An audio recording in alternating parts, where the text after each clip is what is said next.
Hello, everyone. Good day to all of you. And here we are still on our class. This is UN039. This is ethics. And so today our discussion will be covering the topic virtue ethics. Again, our discussion for today will be virtue ethics. And as we proceed, let's now first look at the story of Jenna.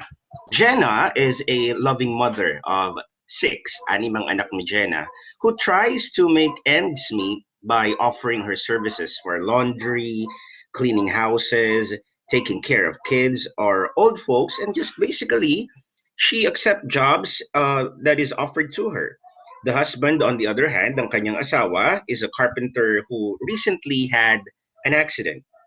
While recovering, he is selling all sorts of items. One day, Jenna found out that she's pregnant again, this time with twins. They cannot afford another mouth to feed, let alone twins pa. Despite neighbors telling Jenna to have an abortion, she decided to continue with her pregnancy because for her, she cannot entertain the idea of killing her unborn child. However, as soon as they were born, the twins, she gave them up for adoption to a childless couple. And that's the story of Jenna. The question here is, do you agree with Jenna's decision? And do you think Jenna is a morally good person? The first thing here that we have to consider was that Jenna did not commit abortion because for her, she cannot even think of the idea of doing it. However, after giving birth to her twins, what she did was to give up her twins to a couple who had not yet a baby. Now, virtue ethics is all about being a morally good person. So, today, again, our discussion will be covering virtue ethics. Now, these topics will be covering the following subtopics. First, we will be discussing the concept of the telos or the end. Another one, we will be discussing the concept of virtue as a habit. Also, we will be looking at the natural law and its tenets. And lastly, we will look at happiness as constitutive of moral and cardinal virtues with the following learning objectives in mind. Number one, we will try to understand and define virtue ethics. Hopefully, we will be able to appreciate the value of virtue ethics, both of Aristotle and St. Thomas of Aquinas. And lastly, number three, we will assess when to use virtue ethics. And lastly, we will hopefully be able to apply virtue ethics. Now, what is virtue ethics in a sense? For virtue ethics, now, the determination of whether a person is good or bad is very much dependent on the answer to the question, what sort of person ought I to be? What kind of person do I need to be? And we are able to answer that question, that would be becoming of us as a virtuous person. Now, an ethical person is a virtuous person. That is one who has morally good traits of character. Now, in the question of what then is the right action, because again, our course is ethics and we're all about knowing what is right and what is wrong. And so, in the question of what then is the right action, the answer would be it is the action taken by a virtuous person. The right actions are what we call virtues. Now, for example, telling the truth means that we are expressing the virtue of honesty. The main goal here is to develop virtues because they will guide one, or they will guide us in making the morally right decisions, and thus it will help us to act accordingly. The focus is on the development of our character rather than just following certain classifications of actions that are considered as moral or immoral. It is not a matter of what we do in becoming a virtuous person, but rather who we are, as shown by what we do. And so let's first to give a concrete definition of what virtue is. Now, when we talk about virtues, these are characteristics or qualities that set a high moral standard. Now, for as long as that person possesses good moral character, that is, when we say possessing good moral character, meaning that person is practicing virtue and does not have a vice, then that person is actually considered as good. A systematic approach to the concept of virtue was first developed by one of the philosophical greats by the name of Aristotle, and this later on was developed by Saint Thomas Aquinas. Now, according to Aristotle, when we talk about good character, now for him, when we speak of good character, according to him, good character is the indispensable condition and chief determinant of happiness itself, the goal of all human being. The end of all action, individual or collective, is the greatest happiness of the greatest number. So you will see here that good character is the indispensable condition and the chief determinant of happiness. Now, if a person is of good character, then definitely that would make us happy. And knowing that happiness, at least for Aristotle, is actually the chief what? The chief goal, the main goal, or the collective goal of everyone. Now, we know of Aristotle as one of the philosophical greats. Now, he was a philosopher of the heydays, okay? Now, philosopher from Stagira, Aristotle wrote a lot of topics. He wrote topics about logic, psychology, political science, biology, botany, and so on. But he was orphaned at an early age. At the age of 49, he established his own school and they called it the Lyceum. This also became the place where ito yung naging dahilan kung bakit may mga eskwelahang tinatawag din na Lyceum. But it all started with the work and establishment of Lyceum as per Aristotle. Now, Aristotle said that we must cultivate virtue because they are the qualities that will help us to live well. Now, his ethics is founded on the premise that man strives for an ultimate goal. And what is this goal? The goal is what we call as the telos. The goal is the telos, and he called this telos living well or eudaimonia, which is loosely or generally translated as happiness. Though, when applied, when we talk about eudaimonia or happiness, it refers more to the flourishing of the human being. Thus, when we talk about the telos, it's all about the achievement of eudaimonia, which is the end goal of man, and man should act towards achieving this goal. Now, Aristotle would point out that moral philosophy, okay, should lead an individual to grow. Now, it is a virtuous person who will achieve these ends. If one wants to be in the state of eudaimonia, or if one wants to be experiencing happiness, then a person should be virtuous. However, we have to understand that virtue should also be partnered with wisdom. And if we're going to define wisdom, we say wisdom is the ability to see what is right and the ability to know when to apply it. Thus, when we speak of wisdom, it must always be present in the application of virtue. Now, according to Aristotle, it is easy to perform a good action, but it is not easy to acquire a settled habit of performing such actions. Now, why is Aristotle saying this? Because again, you cannot consider somebody virtuous, or say for example, if you say that a person is compassionate, you will not be able to say that the being compassionate is a virtue if you only see that person being compassionate maybe just one time in your life. Perhaps he is practicing the virtue of compassion. However, you cannot say that the person is compassionate, because when we talk about virtue, it should be what? A settled habit of performing actions. Now, you can be compassionate at one time, and definitely, it's just easy as that. You can be kind, you can be loving at one time, but if you're going to make it as a habit, if it's going to be a settled habit for you, it's going to be very difficult.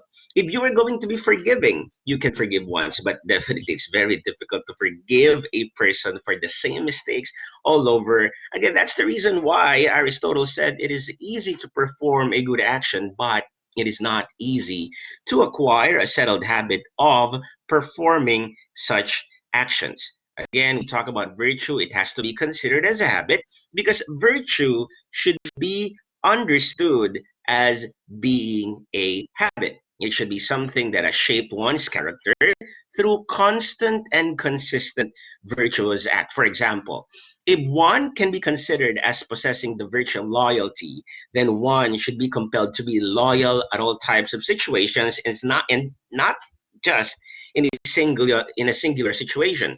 Not many would practice this kind of virtue. If one is easily tempted to become unfaithful, then this character is considered as a vice. So, what is in opposition of virtue is what we call as vice. Now, what do we mean by this? Now, if you're going to look at this picture on your screen right now, you see the idea of the golden mean. Now, in some cases, virtue may be understood according to the strength and weakness of the presence of that virtue. Now, in Aristotle's Nicomachean Ethics, he devised a standard of virtue which should be a mean between two vices. Now, if you're going to look here on your screen right now, the mean is what we call as the golden mean, and this is the balance.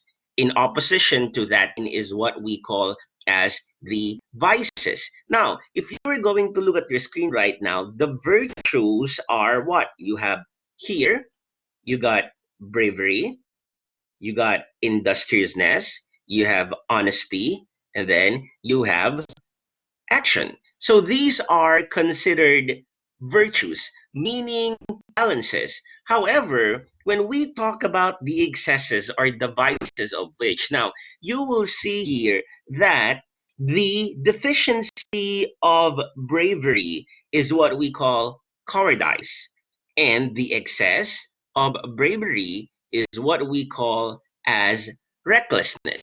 So you see here the deficiency of bravery is cowardice, and the excess of bravery is what we call as recklessness. In the same way that when we talk about industriousness, the deficiency of industriousness is what we call a sloth, and the S of industriousness is what we call as greed. And then you have another virtue, the balance, the golden mean of honesty. But when we talk about the vice of honesty, we have its deficiency, which we call a secrecy. And then you have the excess of honesty, which we call as gossiping. And then you have the last golden mean here, or the balance of extremes, what we call as action, and the deficiency or the vice of it is apathy. And lastly, when we talk about its excess, we talk about its insensitivity or sensitivity. Now, this is what, at least according to Aristotle, is called to be the golden mean. Now, what do we mean by this is that anything extreme can be considered as a vice. Thus, an act can be considered as a virtue should be neither too much or too less. It should not be in excess or it should not be deficient. Now, mere theory will not give a good picture of what is the mean between two acts, because when we speak of virtue, it would also entail doing an act with the right degree and the right timing. Now, when you talk about history, there is no really clear number of virtue that has been identified because this takes on more relative aspect as to time, place, and culture. Now, the definition of what is a virtue may be dependent on those factors. Now, this is understandable because it takes practical wisdom to know what is a virtue. Now, practical wisdom would entail an application of the quote unquote right balance of action in a particular situation. There is definitely no template that can be used to say that this is the right thing to do in all sorts of situations. So I hope We already agree and we already understand the meaning of the virtue, which we call as Aristotle's golden mean, the balance of extremes, and anything that is in excess or deficiency of that balance is what we call as vice, VICE. And now we will now be proceeding with St. Thomas's idea of virtue ethics. This is St. Thomas Aquinas. Now, St. Thomas Aquinas actually came from a noble family in Naples. Okay, and early in his life, he decided to join the Dominican order, so he became a priest. However, his family, who were more partial to the Benedictine order in the Catholic Church, of course, definitely you should be familiar with this. Now, made efforts to dissuade him from joining the Dominicans. One time, um, St. Thomas Aquinas' family made efforts to dissuade him and imprisoned him inside his room for 2 years. At another time, they tended with a prostitute, but she was driven off by Aquinas. Now, to discourage his brothers, he burned a cross at a door.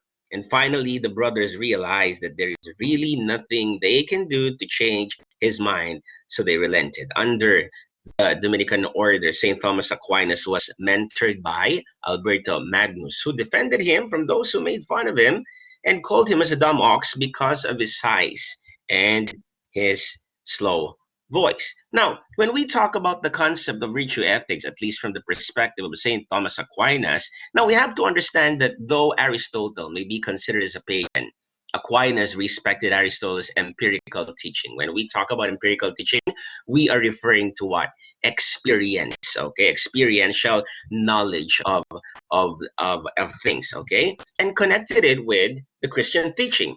And for St. Thomas Aquinas, reality is composed of the natural and this is according to the greatest books, if I may say, that Saint Thomas Aquinas was able to um, to work on, and this is what we call as the Summa Theologica. Okay. Now, when we talk about the natural and the revealed, ano bang ibig sabihin nito? What do we mean by the natural and the revealed reality, according to St. Thomas Aquinas? Now, when we speak of the natural would be within the sphere of philosophy, where one has to observe first, then make a conclusion.